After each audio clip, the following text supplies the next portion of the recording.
Greetings. I'm Jack, age 31, a dedicated auto technician who specializes in brakes, oil changes, and diagnosing check engine lights. This has been my career since I was 20. Previously, I lived closer to the city, but post-divorce last year, I sought a fresh start. I bought a small, peaceful house in a suburban area several hours away. It's not lavish, but it's mine. I didn't come here seeking anything. There are no new friendships or relationships on the agenda. I yearned for tranquility and a place to rest without feeling like I was under surveillance. The neighborhood appears friendly, with mostly older residents and scattered young families. While no one greeted me, neither did anyone express displeasure. That was satisfactory for my needs. A few days after moving in, I noticed the woman living in the house adjacent to mine. She has brown hair, wears a white t-shirt, pants, and carries a grocery cart up her driveway with 3 full bags. She seemed tired, not in a lazy way, but rather someone who had overexerted herself. I didn't want to seem odd, yet I felt uneasy watching her labor. So I went to help and asked, "Can I lend a hand?" She looked at me a bit surprised, but not unkindly. Of course, that would be helpful. That was our initial conversation. We brought the luggage inside, and there were no other cars in the driveway, only hers. The house was clean and serene. It was unusually quiet. She mentioned her son was at school and worked from home as a freelance editor. I didn't probe further. Instead, I placed the final bag down, rubbed my hands on my pants, and said, "Well, if you ever need anything, I live nearby." She tilted her head slightly and offered a half smile. Then she said it. "I could use a husband." She didn't laugh at this light-hearted comment. Instead, she looked at me seriously. "Dear friends, please help us reach our first 1,000 subscribers. Please like and subscribe to our channel. It will motivate us to make more videos like this for you." Unquestionably sincere. Her words tumbled out before she could halt them, suspended in the air now. I was at a loss for words, so I awkwardly chuckled and nodded. "I'll remember that," I replied, trying to appear cool. Eventually, she flashed a smile and said, "I was just joking." However, her eyes betrayed a different story. I retreated to my spot and closed the door. It was then that realization hit me. The gravity of the situation. In my kitchen, I stood, convinced it was a joke. Of course, I knew nothing about her, not her surname either. But I couldn't shake off those words from my mind. The manner in which she expressed herself, the way she looked at me later. It wasn't just casual banter with a stranger, more like a confession they regretted making. That night, sleep eluded me. Every time I closed my eyes, her gaze was there. I hadn't anticipated forming any connection, least of all with the neighbor. Such incidents can get complicated, yet that moment held an unsettling grip on me. Perhaps some might call it inquisitiveness, others destiny. I felt a new chapter had commenced that day, though its contents remained unclear.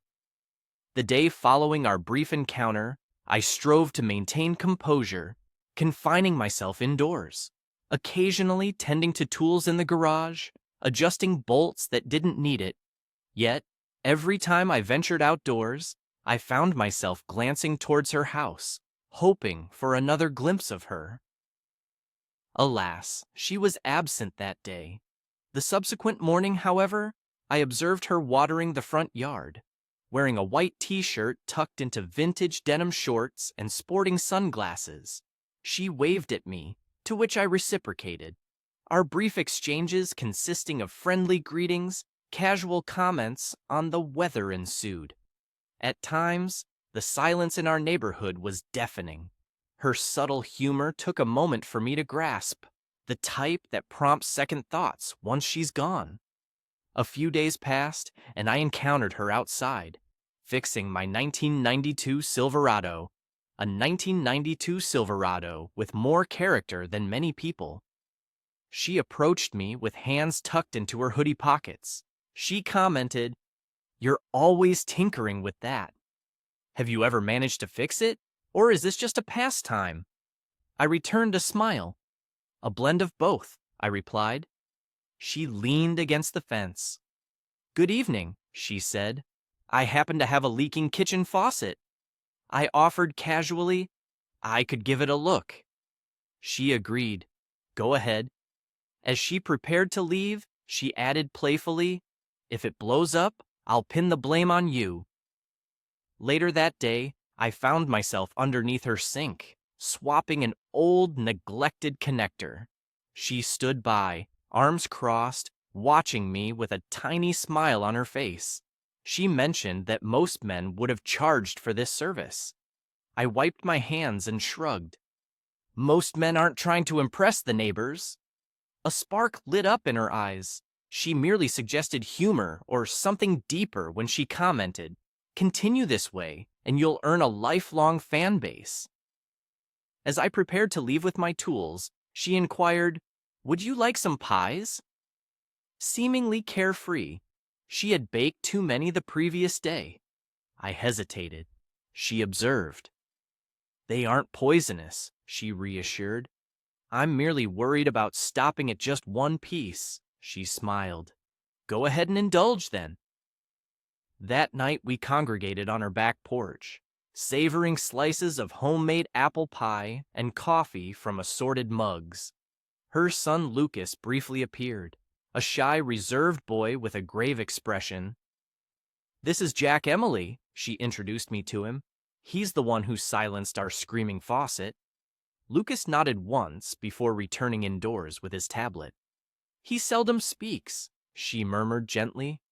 "Not since then. Time heals." I refrained from inquiry.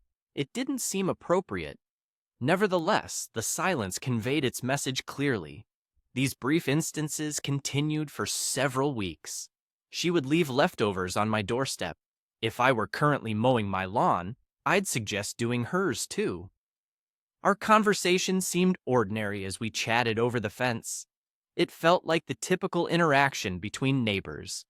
However, there was more lurking beneath the surface. One evening, sitting on my front porch, awaiting a beer, I heard her screen door creak. She sat on her steps too. The fence separating us is barely 10 yards away. Initially, we were silent for a few minutes, only hearing the sounds of cicadas and distant vehicles. Suddenly, she remarked, "You're not like most men I've encountered." Pausing, I asked, "Is that good or bad?" She smiled subtly as she pondered her words. Then she leaned closer, speaking softly. "Most men talk excessively, especially when they have nothing meaningful to say." The silence between us persisted, but it wasn't uncomfortable. Instead, it was comforting. Several days later, I encountered her son again. He sat on the porch with a malfunctioning miniature remote control car. I inquired if I could take a look, and he handed it over without uttering a word. It took approximately 5 minutes to repair. Fresh batteries and repositioning the motor connector did the trick. "Thank you," he mumbled softly, avoiding eye contact. Emily stood in the doorway observing. Upon looking at her, she replied, "Thank you." I merely nodded in response. Later that evening, I found myself solitary in my garage contemplating events. There was nothing extraordinary about what I was doing. Nevertheless, for the first time in a while, I didn't feel detached. Simple acts like pie making, RC car tinkering, and silent glances over a fence started to feel substantial. I wasn't falling in love just yet, but I was edging towards something. A part of me that had long been shattered and hidden began to stir again. Thanksgiving came sooner than expected. The stores were bustling. People were hanging lights and plastic jack-o'-lanterns. Neighbors who I hadn't seen before were suddenly decorating their yards. We exchanged waves as if we were longtime friends. Emily and I hadn't talked much that week, not in a bad way. Life had been keeping us busy. I figured she must have her own plans for the holidays, maybe some family visiting. I didn't ask. Around 7 a.m., I noticed her car leaving with Lucas in the passenger seat. She didn't wave or look my way that time. She just drove off. The entire day passed without anything eventful. I opted not to go home to my parents, who I hadn't talked to much since the divorce. I heated a frozen dinner and watched an uninteresting football game, trying to ignore how vacant the house felt. By 8 p.m., I saw her car back in the driveway, but the porch light was off, curtains drawn. No sign of Lucas, no movement. Something seemed amiss. Perhaps something had fallen off. The following day, I observed her outdoors for the first instant since then. She was moving a bin of trash to the curb, wrapped in a hoodie with her hair tied up and an ashen complexion. I approached softly, inquiring, "You seem okay?" Her eyes were bloodshot and swollen. She had no makeup on. "There's no front," she replied. "I'm fine," she said, but her voice faltered at the second word.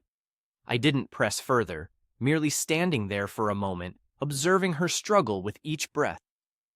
"Would you like some coffee?" she inquired after a brief silence. "Yes," was my response. We settled around the kitchen table. It appeared overly clean. It seemed as though someone had cleaned it multiple times due to restlessness. Lucas was absent, she mentioned, spending the weekend at a friend's house. "I rarely discuss this," she clarified, clutching her hands tightly. However, yesterday marked the anniversary.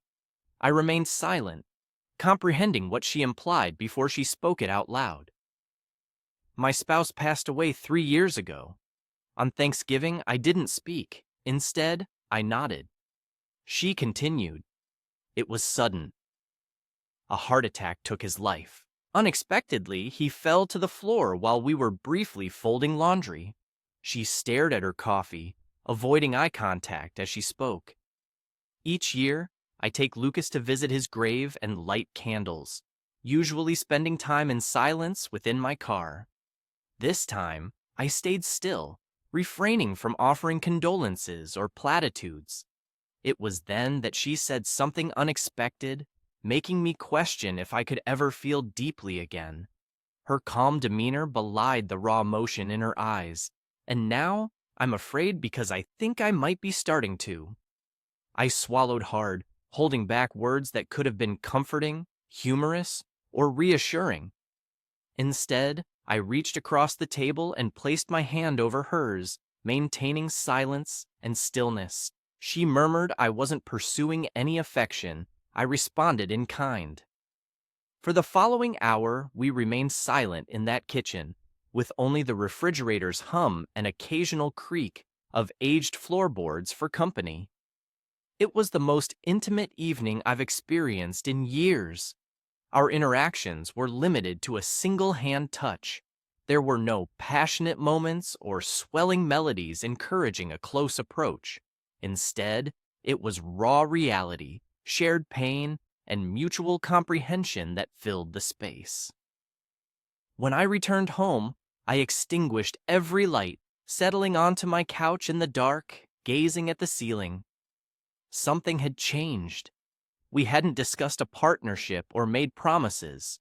No declarations of love were uttered, no boundaries crossed. But for the first time since our encounter, I recognized Emily as more than just someone I admired. She was someone I felt compelled to safeguard, not from an external threat, but from the burden she carried daily on her own. Maybe she felt the same way about me. The week after Thanksgiving was bitterly cold, a chill that penetrated to your very bones and made each floorboard creak abnormally loud. Most of this period I spent engrossed in work at the garage, not out of obligation, but a desire to occupy my hands with something tangible, something that didn't involve contemplating Emily, her words, or how they caused an unsettling sensation in my chest, alternating between expansion and contraction. Our communication was minimal during that week. On Monday, she texted me, "Thank you for listening." That was all I required. I responded, "Anytime." That concluded our exchange. On Friday morning, I received an unexpected call. Ryan, an old acquaintance who relocated to Denver a year prior, shared that his workshop was expanding. They required a chief mechanic. Full remuneration, clean bays, genuine tools, and regular schedule were on offer. Essentially everything lacking in my current position. He couldn't guarantee the sun and the moon, he said, but it would be progress. "You deserve it," he added. I informed him that I needed time to ponder the matter. And so, for 2 consecutive days, I did just that. I wasn't rooted deeply where I resided. I lacked family and offspring nearby. My mortgage and Emily were my only reasons for staying put. On Sunday evening, while I was out back chopping firewood, I heard her voice behind me. "Are you contemplating a move?" she inquired. I turned to see her with crossed arms and her oversized hoodie draped around her figure. "Where did this information come from, Joanne?" she continued. "It seems that your garage buddy's son is chums with someone at the neighboring house." I gave a slow nod. "It's merely an inquiry. No decisions have been made yet." She stepped nearer. "Yet you are entertaining the idea," she said. I remained silent, only looking at my rough, soiled hands. Hands that could repair almost anything, save for this moment. "Higher pay," I responded. "Better working hours. An excellent chance to build something new." She fell quiet, then released a sharp breath through her nostrils. "I understand." I leaned against the axe handle. "Emily, it wasn't a joke about wanting a husband," she replied promptly, her voice toneless. "But it wasn't a joke about needing you either." It hit like a blow. She was neither crying nor shaking. She was stark, bared in a way that demanded truthfulness. I said nothing, just moved closer and stood before her. "You're the first person who's made this place feel like home," she went on, her voice softer now. "And I'm afraid you'll leave before I figure out what this is." I replied, "I'm not leaving." Without pause, that was it. No lengthy speech followed. There was no emotional hug in the rain, only those words, and her expression when she grasped I was serious. Later that night, she arrived at my place. She didn't knock. She unlocked the back screen door and walked inside as if it were hers. She wore a sweatshirt and leggings. Her hair was tied back. No makeup. She resembled herself, yet not the version she portrayed to the world. Simply, she was herself, seated on the edge of my couch, her hands folded as if uncertain where to start. I hadn't created her. She glanced at me and said, "I didn't kiss you the night I told you about Jason." I shook my head, feeling it was inappropriate. Tonight, however, things evolved gradually. I granted her an opportunity to alter her decision, to withdraw, to dismiss it as one of her old jokes. She declined. Our first kiss wasn't passionate or dramatic. It didn't fit the lyrics of any song. It was tender, cautious. Picture 2 people learning a new language for the first time, fearful of mispronouncing even a single word. We simply remained there. Her head leaned on my shoulder. My arm was around her. The television was on, yet neither of us were paying attention. She didn't stay overnight. That wasn't the intention. It wasn't about lust. It was about trust. Trust needs time. Needs. Next day, I phoned Ryan to relay my decision about the job. "Are you absolutely certain?" he queried. "Indeed," I responded. "I unearthed something of greater significance here."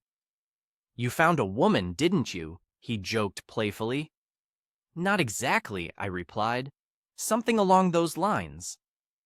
That morning, Emily served us breakfast. Scrambled eggs, bread, and fresh orange juice in a thermos, with Lucas offering a container of strawberries beside her. He asked softly, "Are you staying then?"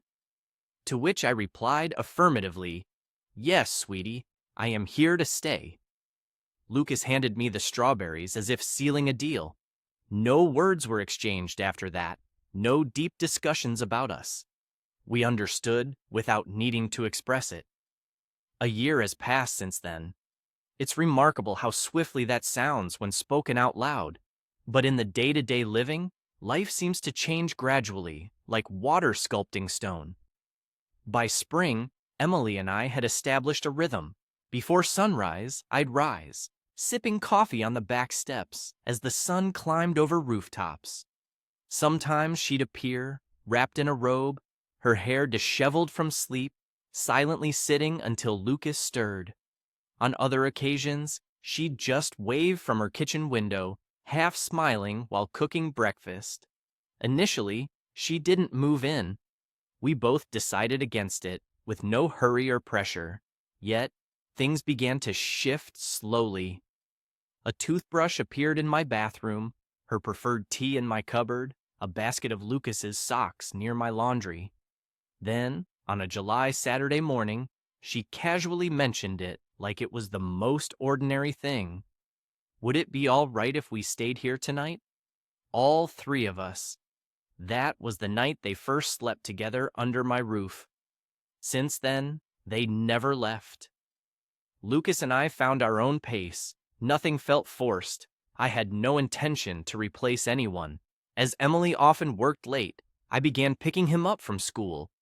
On several Saturdays, we spent time in the garage together, crafting a toolbox using basic materials like wood screws and paint. He personally labeled it with his name in crooked black letters, declaring it official. One September evening, he inquired if he could still call me Jack, but requested permission to occasionally address me as Dad, too. I was speechless for a moment before responding. I would be honored. That night, Emily mourned quietly in the kitchen, trying to conceal herself behind a dish towel. She wasn't fooling anyone. By the holidays, an unexpected serenity enveloped the three of us. There are no upheavals or significant disclosures, just tranquility, a profound, uncommon calm that sets in when you stop pretending to be someone else and allow yourself to be loved. On the anniversary of our initial encounter, the day she uttered her charming yet silly phrase, we found ourselves seated on the front porch.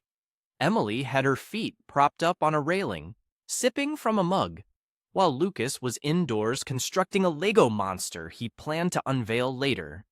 The air was tranquil and crisp, one of those nights that demanded nothing. Emily leaned against my shoulder. Softly, she inquired, "Still think it was a jest?" I looked at her, sporting the same expression, the same piercing gaze, but softer now, as if time had smoothed away its sharpness, leaving behind something more tender. "No," I responded, "not for a moment." She smiled, glancing into her mug. It seemed comical when I said it, but a part of me meant it sincerely. I acknowledged her words. "I understand," I replied. Later that year, we talked about getting married. No grandiose wedding was planned.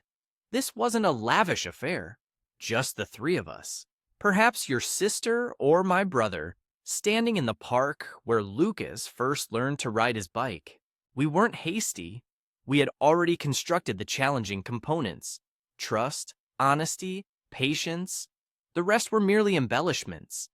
People often portray love as if it were an explosive spectacle, characterized by music, chaos, and overwhelming emotion coursing through your body. However, I've found that it is more subdued than that. It's a touch on your back when you're weary, a note stating lunch is in the refrigerator, a child who calls you dad unprompted, a neighbor who once shared a jest and looked at you as if every word were sincere. It is commonplace, yet it encompasses everything. She made a jest, casually delivering that line as if it held no weight. It turned out to be the foundation of my life, and I wouldn't alter a single moment of it.